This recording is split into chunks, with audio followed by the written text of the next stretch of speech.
Et on écoute tout de suite Manuel Valls qui a commencé à faire des annonces sur le compte pénibilité. Cette mesure qui amène à ce que les employeurs ne vont plus établir, contrairement à ce qui était prévu, les fiches, doit, à mon sens, lever toutes les inquiétudes qui pouvaient exister parmi les employeurs. Et c'est donc aussi un message de simplification, de confiance aux chefs d'entreprise que je veux faire passer. Tout doit être fait aujourd'hui pour l'investissement, pour l'emploi. Et les chefs d'entreprise, dans les PME et les TPE, doivent se sentir libres de pouvoir agir avec beaucoup de détermination pour l'emploi sans être entravés par des formalités administratives. Nous concilions ainsi, à partir des propositions du rapport et à partir des décisions que nous prenons, la simplification nécessaire du dispositif et, bien sûr, les droits des salariés concernés qui auront, et je veux y insister, en 2016, des droits équivalents à une année entière d'exposition. Nous pouvons ainsi concilier des droits pour les salariés et la simplification importante nécessaire qui s'imposait pour les entreprises. Des amendements seront déposés cet après-midi par le gouvernement dans le cadre du texte de loi sur le dialogue social défendu par François Rebsamen pour mettre en œuvre les décisions que je viens d'annoncer.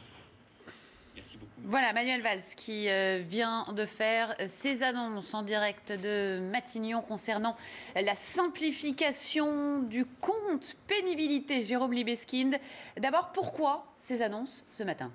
Parce que les premières décisions du compte pénibilité, il faut se rappeler que ça date de la précédente réforme des retraites de 2014. En contrepartie de cette réforme des retraites, il avait été donné comme gage aux syndicats et aux salariés la création de ce compte, mais qu'on avait créé une usine à gaz. Je vous ai retrouvé 2-3 exemples. C'était donc des fiches individuelles pour chaque salarié concerné. Et par exemple, si un salarié portait une charge de plus de 15 kilos, il gagnait des points. Mais si il poussait ou tirait une charge, et bien là, ça passait à 250 kilos pour gagner des points. Il y avait également des critères de posture, si les épaules étaient tournées à plus de 35 degrés, de gagner des points, etc., etc. Ça devenait donc une véritable usine à gaz, notamment pour les petites entreprises qui disaient on est incapable de faire ce comptage-là. Et c'était devenu, au niveau du patronat, un véritable chiffon rouge. À chaque fois que vous discutiez avec les représentants des chefs d'entreprise, ils vous disaient ce compte pénibilité met à bas tous les gages de confiance que le gouvernement a voulu nous donner, et notamment le pacte de responsabilité, le CICE, et ce sont de véritables freins à l'embauche. Là, Manuel Valls donne un petit peu d'air aux entreprises puisque l'application de cette mesure notamment est reportée au 1er juillet